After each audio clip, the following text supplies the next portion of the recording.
Hi, everybody. I'm Brittany Lewis, a breaking news reporter here at Forbes. Joining me now is my colleague, Alan Ohnsman, Forbes senior editor and author of the Current Climate newsletter. Alan, thanks so much for joining me. Hi, Brittany. Great to be with you again.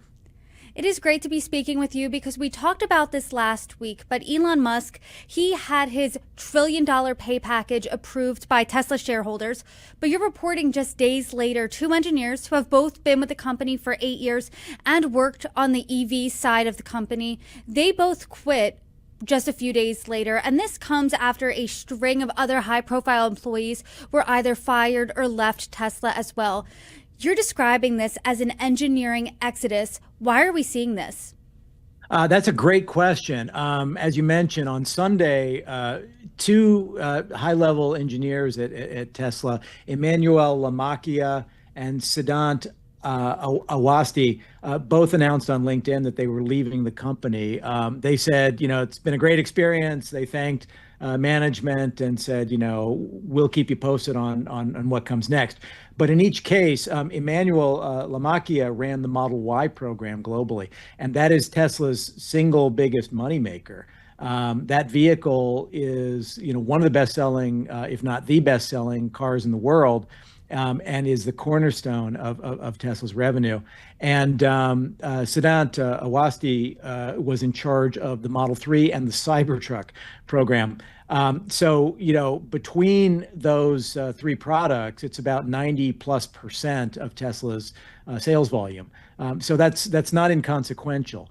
And as you mentioned, their departures, the timing was fascinating because, of course, we had the Tesla shareholder meeting on November 6th, and then just within 3 days of that, two high-placed engineers announced they were departing, and there has been just a string of folks who have left the company this year. The former head of the Optimus robot program, the former head of battery tech, a very high-placed. Some called him quietly sort of Tesla's number two early this year, who was in charge of sales and manufacturing for Europe and North America, departed. The U.S. Vice President of Sales and Service left, and all of those are within the last 5 to 6 months.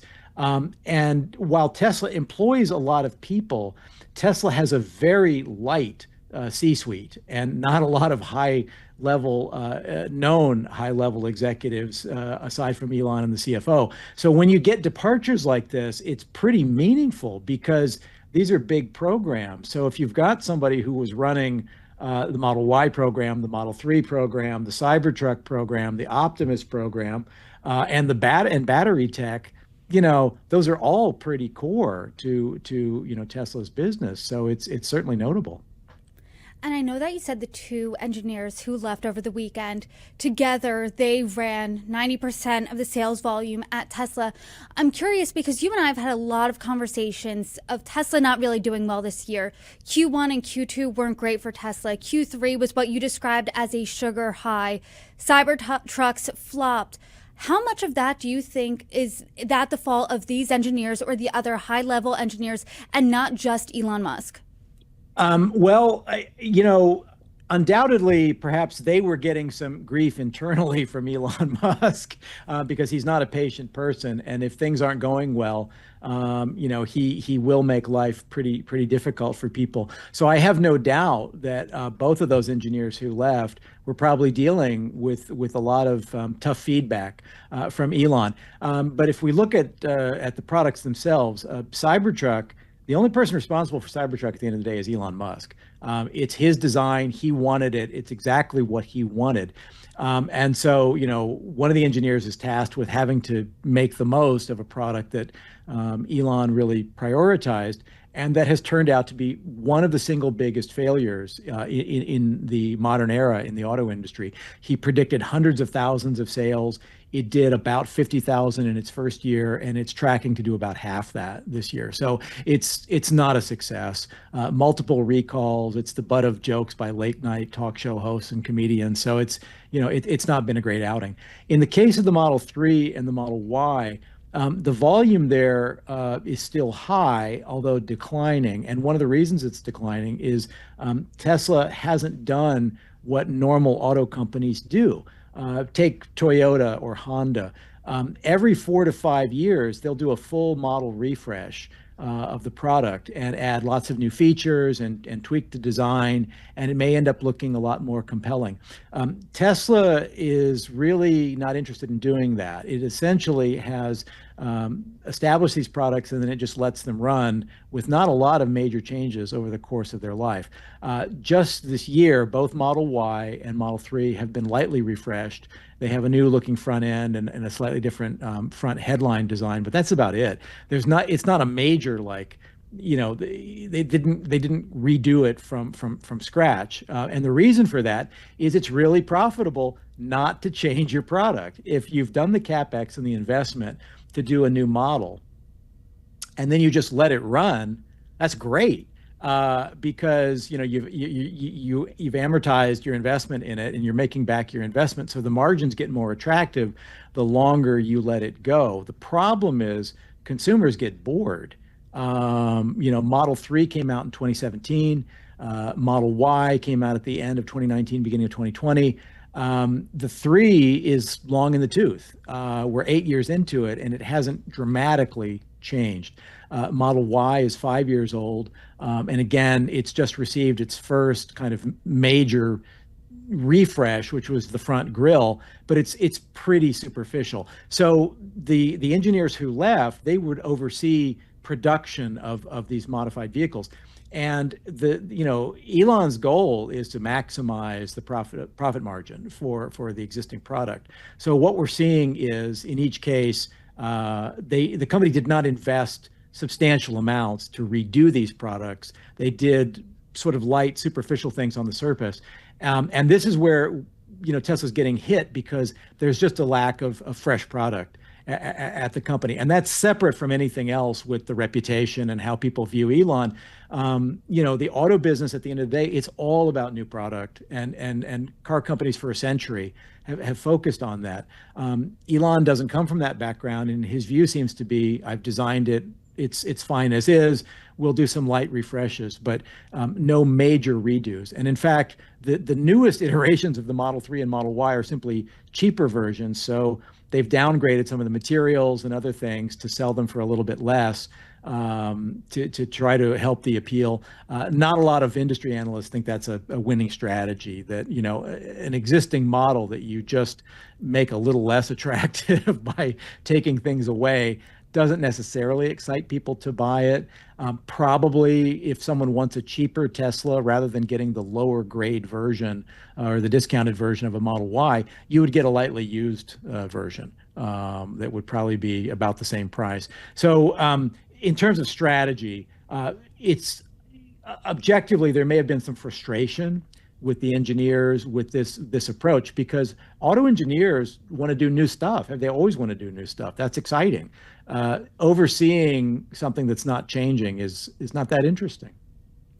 Something that I remembered when I was reading this piece on the staffing exodus at Tesla is a letter that some board members wrote shareholders when trying to convince them to approve Elon's pay package. And they essentially said Elon Musk is the only guy for the job. He is the only person that is capable of leading Tesla right now. It's very clear that Tesla's board, the shareholders, based on approving that $1 trillion historic pay package, they think Elon Musk is completely irreplaceable. But when you see all of these other, not obviously as high as Elon Musk, but high-level employees leaving, are they irreplaceable as too? Can someone replace them? What does that really look like? Well, I think part of the issue, and this is something we've talked about, is core to the board saying Elon is so essential and vital to our future, is he's laying out an entirely new business strategy for the company. Tesla made its bones on batteries and EVs and charging services, and that's its revenue source. But he wants to move beyond that. He doesn't want people to think of Tesla as a car maker. He wants people to think of it as an AI and tech company. And so as he laid out last week, he keeps talking about this future, an AI-powered future of humanoid robots and robotaxis. That's different, and that's a different skill set than being an auto engineer that's doing, an electric car like the Model Y, for example. You need a different type of engineer to work on Optimus robots than you do on a car. And so it may be that it may be somewhat frustrating for some of the very talented people that are working at the company who've been working on the EV business, that their efforts are not being prioritized in a way that they once were. So I think that might be more of the issue. And undoubtedly, are the two engineers who left replaceable? Sure. Undoubtedly, because there have already been some big departures in those areas previously, even higher level engineers who've been with the company for a long time, Drew Baglino and people like that who left a year ago. So what you are seeing, though, is this kind of whittling down of the talent pool. For years, I would talk to different analysts who looked at the fact that Tesla and SpaceX had their pick of the cream of the crop of kids coming out of engineering schools. Everybody who wanted to do something exciting in engineering wanted to work for Tesla or SpaceX. EVs and batteries and rockets were pretty exciting. That's not really the case anymore. Tesla doesn't have quite that same appeal, the recruiting edge that it once did. And you had people joining Tesla for years who were coming from traditional auto companies who wanted to do something very different. I would argue that period is probably over. Undoubtedly, Tesla can still recruit from General Motors or Ford or Honda, but that's not really going to be the bulk anymore of who's coming in. And I think in this pivot, the focus is a bit away from the auto talent and more to roboticists and AI scientists and things like that. And to your point, these auto engineers oversaw the money-making aspect of Tesla, at least a lot of it, as you said, 90% of the sales volume. And if Elon Musk is not even prioritizing these core businesses that you and I talk about, the ones that make the money, I mean, does this exodus impact the bottom line? What do you think? I think it can, and I think we'll see something along those lines, because as we've talked about before, as you mentioned, third quarter sales really spiked dramatically as people rushed to get federal tax credits in the United States. But the fourth quarter is going to be down, and Tesla's going to have a significant year-over-year decline in its EV sales this year, which will feed through into lower revenue and lower profit. And the first quarter of 2026, the story doesn't change. The company is trying to manage with declines in major markets. Tesla's down in China. It's down significantly in China, and that's the most problematic because that's its most profitable market. It's down in China mainly because it's not adding enough fresh new stuff. Chinese EV makers, there's just a broad array of exciting new products that are flooding the market, that are attractively priced with all kinds of great new features. Tesla's not keeping up competitively in China. So Tesla's issues in China have already exposed this basic problem, that it's not investing enough and is not aggressive enough in its car sales. So that's not a good sign for the future. In Europe, the issue is a little different. People just don't like Elon because of his outspoken support of right-wing politicians, and he's much more controversial in Europe, and people have stopped buying the brand. So Europe is in decline. And in the United States, it's a mix of both. I think you have buyers in the United States that are put off by Elon personally, but also there's just a lot of interesting new EV product coming into the US market. And even with lower volume as a result of the elimination of federal tax credits, you're still going to have interesting new products. I mean, the Chevy Equinox EV that came out at the end of last year and GM's been selling this year is a great competitor to Model Y, and it's more affordable and maybe more attractive to some eyes. Hyundai has a very broad line of interesting EVs. General Motors is also coming back with its Chevy Bolt as a more affordable entry-level EV. There are additional products that keep hitting the market. Rivian early next year is coming out with its R2, which will be a $45,000 competitor to Model Y. So there's a lot of new competition in the US market as well. Is Tesla going to be able to answer that? Right now, its only answer to that is we're going to sell you a cheaper version of Model Y with fewer features and not as nice materials, I guess. So I'm not sure that's a compelling way to go. So they are going to continue to see, they're going to struggle. Sales are not going to be improving anytime in the foreseeable near term.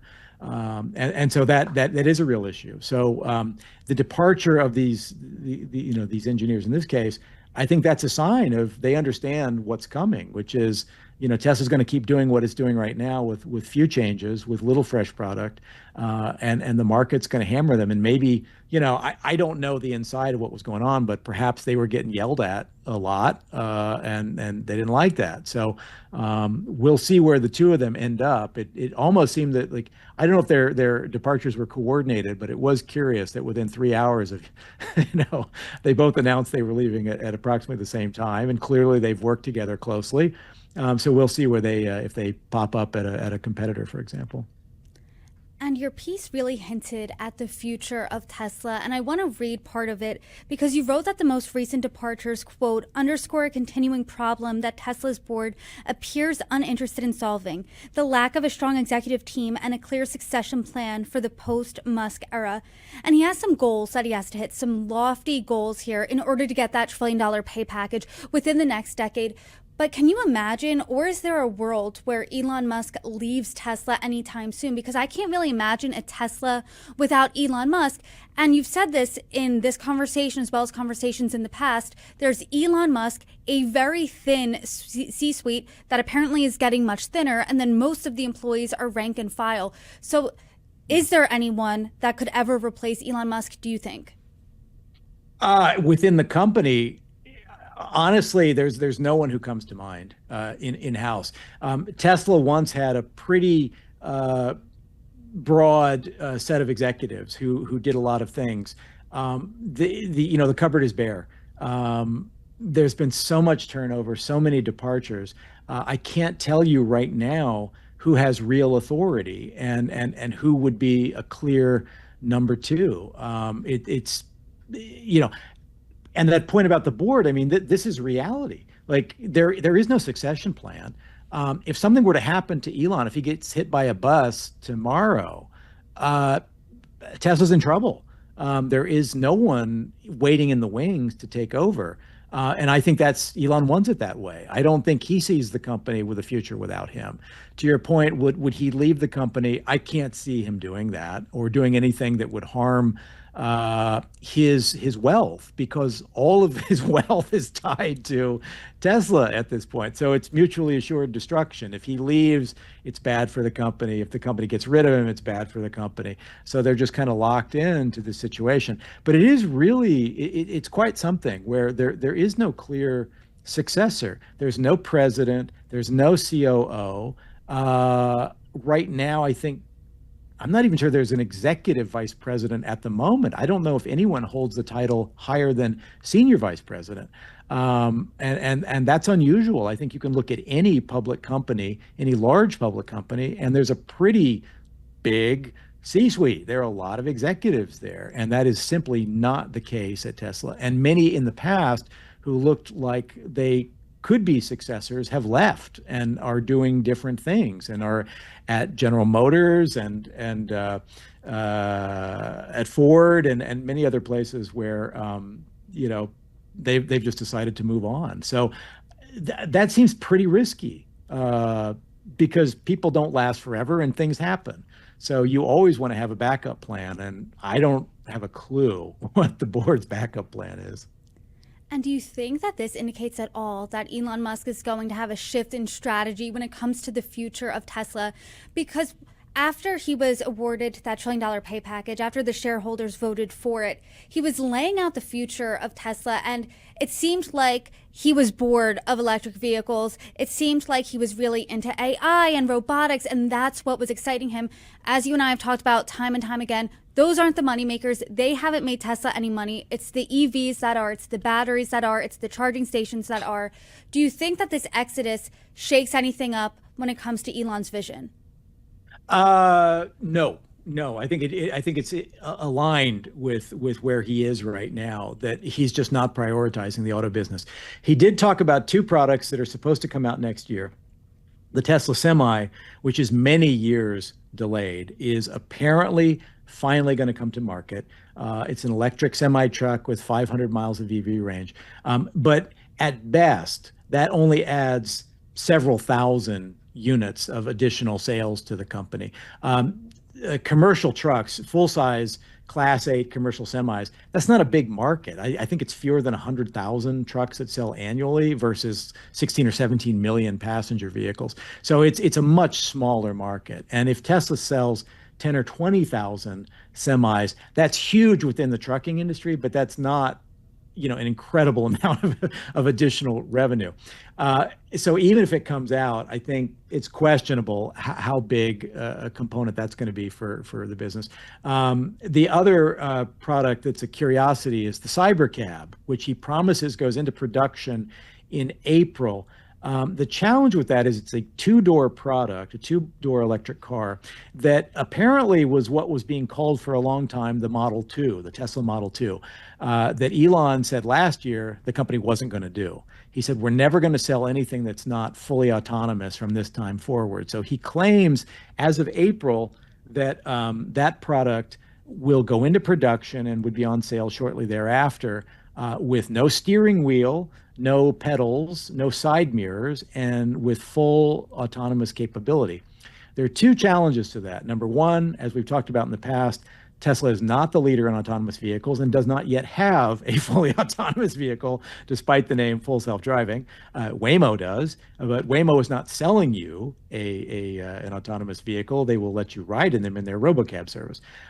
So number one, setting aside the technical challenges that Tesla has not yet proven that it's mastered, that it can, produce a safe, fully autonomous vehicle, is the fact that by law, no automaker can sell a car to consumers that has no steering wheel, no pedals, and no side mirrors. And that's because of NHTSA regulations. Federal regulations dictate certain things must be on the vehicle. If you want to do something like that, sell a product like that doesn't have those features, the mirrors, the pedals, the wheel, you need a waiver from the National Highway Traffic Safety Administration. Zoox, for example. Zoox is a robotaxi company that wants to compete with Waymo. Zoox has a custom-built robotaxi. It has no steering wheel. It has no controls at all. It doesn't look like a regular car. Whereas Waymo is using modified electric vehicles for its fleet. Zoox is going through a regulatory approval process, and it's been very long. It has received a waiver to operate its vehicle on public roads, and it's still getting to the point where it gets final approval to deploy these unusual, unique vehicles in a public commercial robotaxi fleet. So it's been working through this process for the last couple of years. I don't know where Tesla is in that process of negotiating with NHTSA and seeking the approval. There's been nothing from the company talking about this, about where that stands. But separate from the ability of Tesla to offer a fully autonomous driving system is the fact that as of today, legally, they cannot sell a car like the one that he described. And so when you think about this strategically, is he announcing something that he doesn't yet have legal clearance to sell and produce? Maybe. So this may be another, curious issue. Elon over the years has set many goals and targets that the company has failed to hit. At the moment, Cybercab going into production in April and coming out as the product he talked about last week, I don't know how that happens, but I could be wrong. Behind the scenes, maybe there have been deep negotiations with NHTSA. Maybe this is very far along. We shall see. But at the same time, NHTSA is currently investigating Tesla FSD because of its poor safety record. So it's hard to know what to make of this. And then, of course, his other big issue is Optimus, the robots. And to your point, that's really where he got passionate last week when he was talking about Optimus robots. And he believes there is going to be a limitless market, that everyone wants essentially a robot slave. That's what it is. It's like, I don't know what else you call it. He thinks they'll be providing healthcare. He thinks they'll be working with law enforcement. I mean, just any number of things. And all of that sounds exciting, but as of today, they don't have a working, functional humanoid robot that they can sell that would do anything. And he claims maybe it'll only cost $20,000. We shall see. But it all seems really speculative at the moment. And to that point, is there any indication that these crime-fighting, healthcare-assisting robots are going to be able to be profitable, to turn a profit for Tesla, to be mass-produced anytime soon? I have no idea. I couldn't begin to tell you that. That's a whole different set of metrics. What he did mention was they're going to be doing the first production line for Optimus at the Fremont, California plant, which has historically been their main plant. I think the acknowledgement that Fremont, some of its capacity is going to be converted to making humanoid robots is a reflection of the fact that Tesla's EV sales are not going to be what the company had anticipated. I think officially Tesla has about 2 million units of production capacity at its various plants in the US, Germany, and China, but it's tracking to only sell about 1.5 to 1.6 million EVs. So it has a surplus of factory capacity at the moment. 2 years ago, they were getting ready to add a plant in Mexico. There were on again, off again talks about India. None of that's happening right now. So it seems already a signal that the auto business is no longer the rising tide for Tesla, and that he's already making plans for what comes next. I really have no clue on the potential profitability of a humanoid robot. That's far beyond anything I know. I don't know anybody who knows that. I mean, Boston Dynamics has been doing humanoid robots and dog robots and animal-shaped robots for a very long time that are way more impressive in terms of their capabilities than anything we've seen from Tesla so far. And I'm pretty sure Boston Dynamics is not making any money off of those things right now. Well, there's certainly a lot to look out for. Per usual, I appreciate the reporting. Alan, thanks for joining me. Thanks, Brittany. Always good to be with you.